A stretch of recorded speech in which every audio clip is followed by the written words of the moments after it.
Akhirat pun tergantung daripada akidah kita, benar atau tidak. Kemudian juga yang paling lagi penting dalam kehidupan sehari-hari, tentang hati kita, yang selama ini orang banyak berbicara tentang hati atau berbicara tentang kebeningan hati.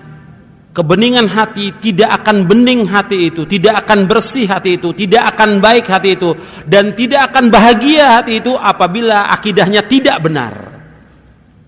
Jadi kebeningan hati, kesejukan hati, kemudian juga kebahagiaan hati itu dia akan bahagia, akan tenang, akan sejuk, dan juga akan bening apabila hati itu diisi dengan akidah yang benar, diisi dengan pemahaman yang benar, diisi dengan manhaj yang benar. Tapi kalau seandainya manhajnya itu tidak benar, pemahamannya tidak benar, akidahnya tidak benar, tidak akan bening hati itu selama-lamanya. Tidak akan bening hati itu, dan tidak akan sejuk hati itu. Karena apa? Dikotori dengan pemahaman yang tidak benar, dikotori dengan manhaj yang tidak benar, dikotori dengan penyimpangan-penyimpangan. Karena setiap dosa dan maksiat mempunyai pengaruh terhadap hati manusia. Semakin dia jauh dari jalan as-sirat al-mustaqim, semakin kotor hatinya.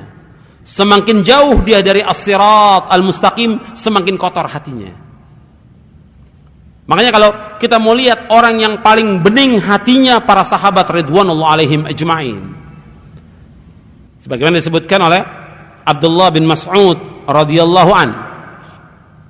Orang yang paling baik hatinya yaitu para sahabat ridwanullah ajma'in. Mereka orang yang paling bersih hatinya, paling bening hatinya, paling sejuk hatinya, para sahabat ridwanullah ajma'in. Karena apa? Didasari dengan tauhid yang benar, didasari dengan akidah yang benar. Tapi kalau sudah menyimpang mereka dari manhaj yang benar, dari akidah yang benar, hatinya akan kotor. Tidak akan bersih lagi hatinya.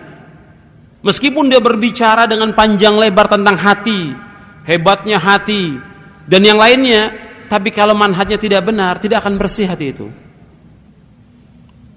Sebab hati itu dia akan baik apabila diisi dengan akidah yang baik, yang benar, sesuai dengan Al-Quran wa sunnah ala fahmi salaf.